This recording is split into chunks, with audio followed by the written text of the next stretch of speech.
Hello friends, welcome back to our channel. கதை கேட்போம் வாங்க.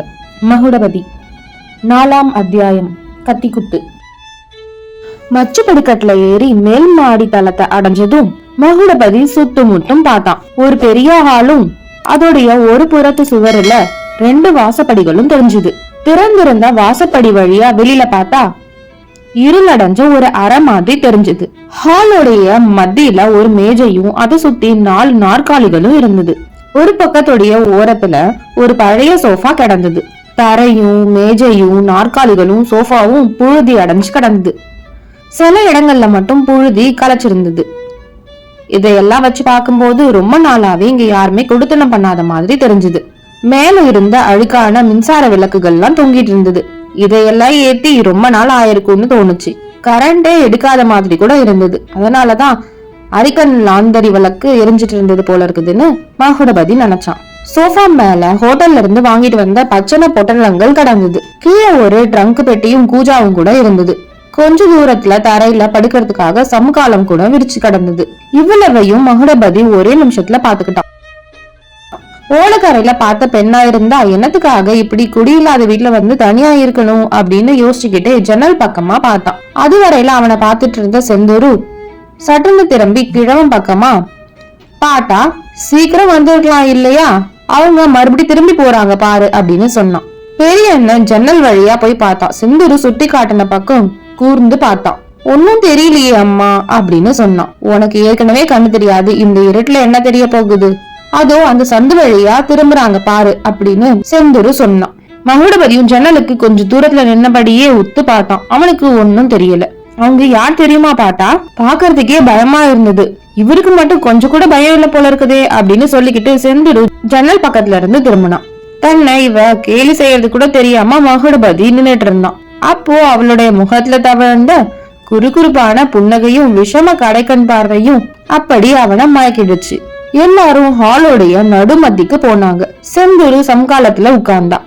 பாட்டா, எனக்கு பசி பிராணன போகுது, வா சாப்பிடலாம் அப்படின்னு சொல்லிக்கிட்டே சோஃபா மேல வச்சிருந்த பச்சனை பொட்டலங்களை எடுத்து பிரிக்க தொடங்கினான்.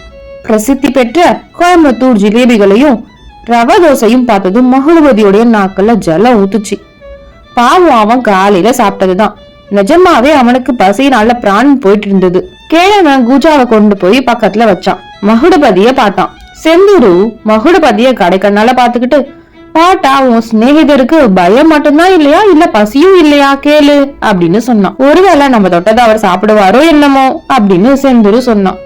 ஏம்மா அப்படி சொல்ற, இவரு நம்மளுடைய இனத்தை சேர்ந்தவர் தான், அது மட்டும் இல்லாம இவரு காந்திக்காரராச்சே அப்படின்னு சொன்னான். இந்த அழகான கையினால விஷத்தை கொடுத்தாலும் சாப்பிட்டுடலான்ற மனோநிலையில அப்போ மகுடபதி இருந்தான். மகுடபதியும் அவங்களுக்கு பக்கத்துல போயிட்டு உட்கார்ந்துக்கிட்டான். அழகுதான் கவுண்டரே, இப்போ எனக்கு இருக்கிற பசியில உங்களுக்கு ஒன்னும் பாக்கி வைக்க மாட்டேன். ஆமா, இதையெல்லாம் எப்ப வாங்கிட்டு வந்தீங்க அப்படின்னு செந்தூரு கேட்டா. போலீஸ் கலாட்டாவுக்கு முன்னாடியே வாங்கிட்டு வந்துட்டியோ?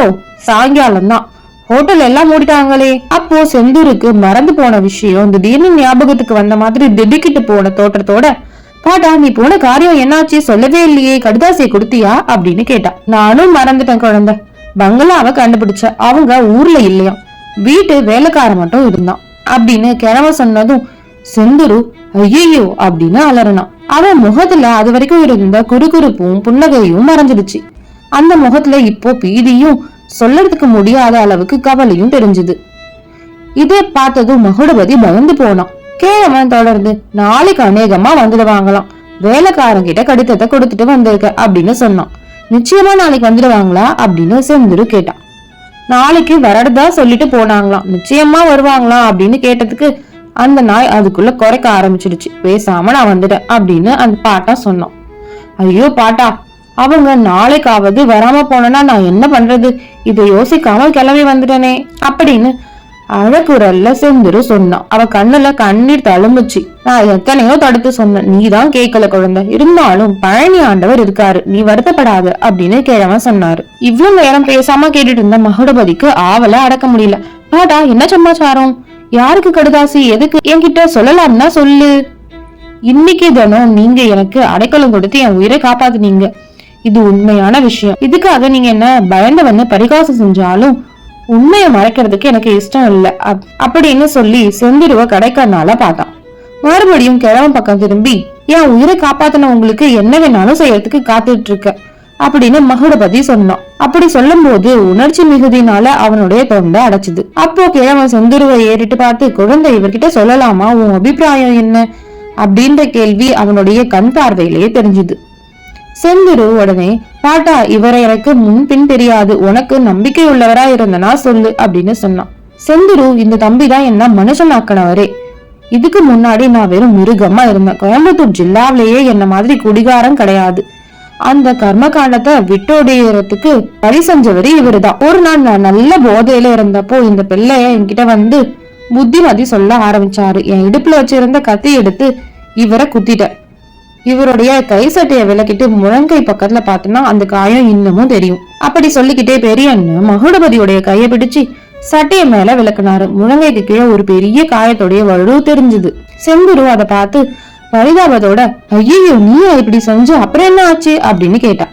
ஆமா செந்துரு, போதையில இருக்கிற மனுஷன் என்ன வேணும்னாலும் செய்வான், அப்புறம் என்ன ஆச்சு அப்படி நான் கேக்குற, ரத்தம் கொட்ட கொடன்னு கொட்டுச்சு. இவரு நினைவு தப்பி கீழே விழுந்துட்டாரு. ஆஸ்பத்திரிக்கு கொண்டு போய் போட்டாங்க. போலீஸ்காரங்க என்ன அரெஸ்ட் பண்ணி கொண்டு போனாங்க. கேஸ் நடந்தது. அது எப்படி பாட்டா, சர்க்கார் தான் கள்ளுக்கடை பக்கமாச்சே, காந்திக்காரரை நீ குத்துறதுக்கு அவங்க மேல கேஸ் போட்டாங்க அப்படின்னு செந்துரு கேட்டா. அப்போ மகுடபதி குறுக்கிட்டு, போன வருஷம் மட்டும் இதுக்கு மாறா இருந்தது. காந்தி இர்வின் ஒப்பந்தத்தைப்படி சர்க்காரு கள்ளுக்கடை மறியல அனுமதிச்சாங்க. மறியல் போது கலாட்டா நடக்காம இருக்கிறதுக்காக போலீஸ் பந்தோபஸ்து போட்டு இருந்தாங்க அப்படின்னு விளக்கி சொன்னான். சரி, அப்புறம் கேஸ் என்ன ஆச்சு, உன்னை தண்டிச்சாங்களா? அதுதான் இல்ல, இந்த தம்பிய கோர்ட்டுக்கு சாட்சிக்கு கூட்டு இருந்தாங்க. தம்பி போலீஸ்க்கு சாதகமா சாட்சி சொல்லல. கிழவன் சும்மா கத்திய ஓங்குனா நான் அதை தடுத்தேன். அப்போ தவறி கத்தி என் மேல பட்டுடுச்சு. கிழவன் பேர்ல தப்பே இல்ல அப்படின்னு சொல்லிட்டாரு. என்ன ஜெயிலுக்கு அனுப்பாம இருந்ததுக்கு இந்த தம்பி பொய் சாட்சி கூட சொன்னாரு. இல்லவே இல்ல பாட்டா, நீ நிஜமாவே நல்ல நினைவுல இருந்திருந்தா என்ன குத்திருப்பியா? போதையில நாளம் தானே குத்தன, அதுக்காக கள்ளுக்கடை வச்சிருக்கிற கவர்மெண்ட்டை தண்டிக்கிறத விட்டுட்டு உன்னை தண்டிக்கிறதுல என்ன பிரயோஜனம்? தம்பி சாட்சி சொன்னதை கேட்டப்போ கோர்ட்லயே நான் அழுதுட்டேன். பழனி ஆண்டவர் அறிய இனிமே குடிக்கிறது இல்லைன்னு அங்கேயே சத்தியம் செஞ்சேன். பீடைய அன்னையில இருந்து நான் விட்டுறதுன்னு முடிவு பண்ணேன். தம்பியே அப்படி சாட்சி சொல்லலன்னா இத்தனை நாளைக்கெல்லாம் நான் ஜெயில தான் இருந்திருப்பேன் அப்படின்னு சொன்னப்போ கிழவனுடைய கண்ணுல இருந்து தண்ணீர் தார தாரையா கொட்டுச்சு. தொடரும்.